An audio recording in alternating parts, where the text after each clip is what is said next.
Honorable Senators, allow me to begin by expressing my gratitude to this Honorable Committee of Senators for your time and passionate engagement in the various issues raised over the last 2 days in relation to the matter before us. You have kept an open mind as you interrogated the evidence brought before you, both in support of the allegations made or in the rebuttal against these allegations. The responsibility now, therefore, lies upon this committee to determine whether the impeachment motion was the way to go in addressing the issues raised by the County Assembly. Honorable Senators, you can, however, having listened to the presentations made by the Assembly, bear me witness that they mainly involved emotional and contradicting witness statements that were neither supported by any evidence nor fully substantiated by facts. Case in point, you heard about the evidence that there was no 150 million contract paid to Velocity Company, neither did they evidence the invoice of 30 million paid, passionately alleged by the MCAs in the impeachment motion. You clearly heard out of the 10 million shillings claimed to have been sent to my account. 4.6 million was completely fictitious and non-existent figures, which was never sent to my account.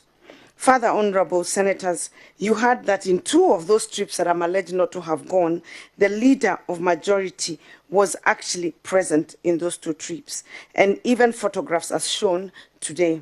You heard of the witness claim that our health facilities are dilapidated to the point of all of them having been infested by snakes. This is in contradiction to the national body, the Kenya Medical Practitioners and Dentists Board, and others who gave the hospital a clean bill of health after we resolved the issue of the health crisis.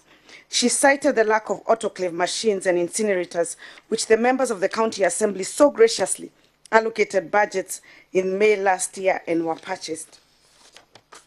Honorable Senators, the County Assembly has also failed to demonstrate to this committee how a public participation process on the impeachment process was conducted.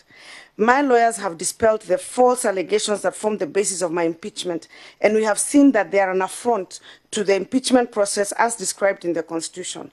The issues raised could have indeed been clarified through routine inquiries. The Assembly has also failed to prove that any of the tenders mentioned in the impeachment motions were irregularly awarded or that the county incurred any financial loss as a result of the said words, let alone proving how the governor was conferred any personal benefit. We have been able to table before this committee evidence on various correspondences between the county government and the county assembly, and therefore dispelling the claims that the executive does not furnish the assembly with relevant information on implementation. I reiterate that these kinds of falsehoods are do not only demean the legislative arm of the county government, but are proof that the motion was only seeking to malign my name with an ulterior motive by the MCAs. The Assembly even failed to interrogate the public procurement procedures, which could have duly informed them that it is within the provisions of the law to purchase the governor's vehicle from the manufacturer that supplies government vehicles under a framework contract. Honorable Senators, so far we have been treated to innuendos, trivialities that do not meet the threshold of gross violation of the Constitution, hence meriting an impeachment. As I stated in the beginning of this hearing, this impeachment motion has consumed a lot of valuable time that could have been used to work for the Kirinyaga people. The negative impact of this process cannot be underestimated. I therefore call upon this committee to thoroughly scrutinize the evidence submitted here and disregard any unsubstantiated claims. The precedent that this committee will set will be a point of reference in future impeachment processes, and it is therefore expected that the decisions taken by this committee will not come back to haunt this House. All eyes are on this committee to make the decisions that are beyond reproach and that will stand the test of time. I urge the Senate to ensure that the outcome of the proceedings will serve justice to the residents of Kirinyaga County, who deserve every effort of the elected leaders in accomplishing the development agenda of the county. In conclusion, Honorable Senators, seeing that there is no evidence to substantiate the allegations brought against me, allow me to tell you why I'm truly here. As the elected governor of my county, some national issues have fallen on my shoulders, particularly those pertaining to the equitable and fair share of national resources to the people of Kirinyaga. This has meant taking political decisions, including to support His Excellency the President in his BBIA initiative, which I believe is in the interest of Kirinyaga and all Kenya. Honorable Senators, my stand has made me enemies with people of deep influence and deep pockets, inside and outside my county, which is a matter of public record, resulting in endless attacks on my person because of my support for the BBI and the handshake. But, in the words of the famous Pan-Africanist Frank Fanon, I have no regrets, for he said, each generation must, out of relative obscurity, discover its mission, fulfill it, or betray it. To those that have conspired with those forces to wrongfully impeach me, I forgive you. And I say to you as I close, in the words of the great American female poet Maya Angelou, Kirinyaga people will forget what you said. They will even forget what you did, but they will never forget how you made them feel, and neither will I. That notwithstanding, I forgive you. Outside conspiracies visited on us, with the help of a few local leaders, has brought shame and humiliation to us at home. I pray that it should never be allowed to happen again. Thank you, honorable senators. Good enough. Honorable senators, ladies and gentlemen, I think that brings us to a close to this session and to the entire case. I want to take this opportunity, first of all, to thank the parties led by both legal teams for eloquently arguing out their case. I also want to take this opportunity to thank the County Assembly members for undertaking their duties and their constitutional mandate as enshrined in the Constitution and further enshrined in the County Government Act.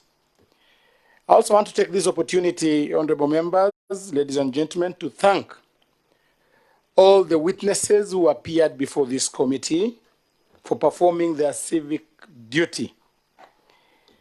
We have had both parties, and I must admit with all honesty that we have drilled deep into the matter before us.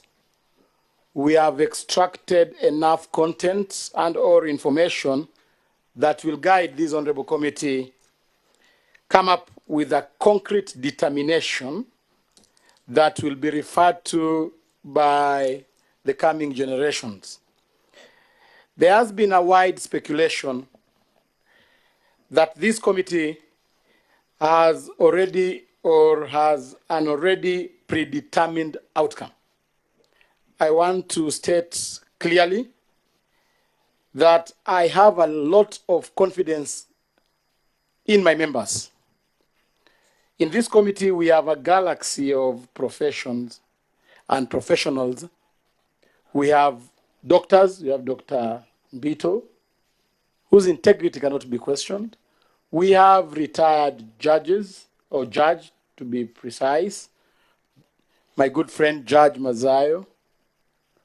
We have lawyers, Honorable Pareno.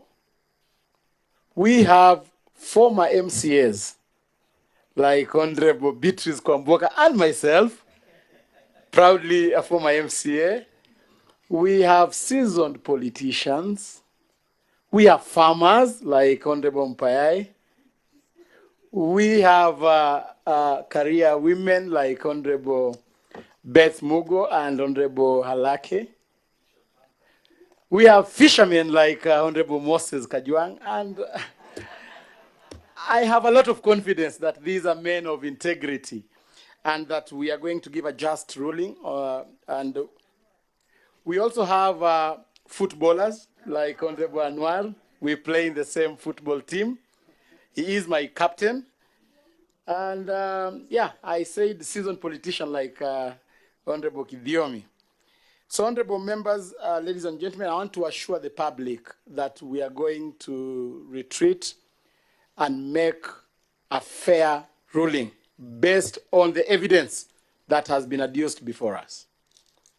We're not going to use information fished out of the presentation that we've had. We are going to stick to the evidence that has been adduced before us. And as you have all seen, we have the Speaker of the Senate has already gazetted Friday afternoon, 2:30, a special sitting that we will be expected to table the report.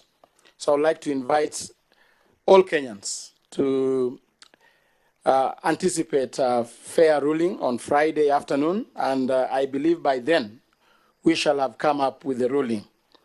Lastly, I want to appreciate the press and the media in general who have gone out of their way for the last 2 days to ensure that these proceedings are covered live. And I feel guilty that my committee did not offer lunch to the media personnel. I want to assure them that next time I chair such a committee, I'll provide lunch for you. You'll have to forgive me. I've kept you here for 2 days, and we were unable to provide lunch and basic meals for you. But that is a correction that, as the chair, I undertake that next time we shall be making such recommendation that it is important for us to acknowledge that the media is part and parcel of this proceeding. Otherwise, honorable members, I want to thank you for your commitment and your patience, and just to ask God finally to give this committee overwhelming wisdom as we retreat to do our report. And I believe our good Lord has heard our prayers. Thank you, and may God bless you. Yeah.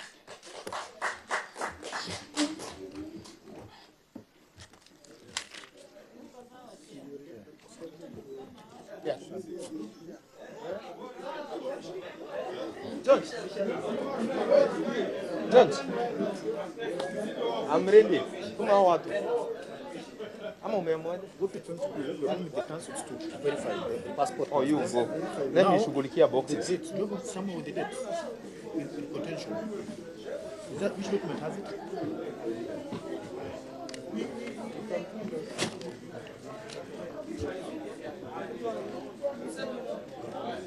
Thank you.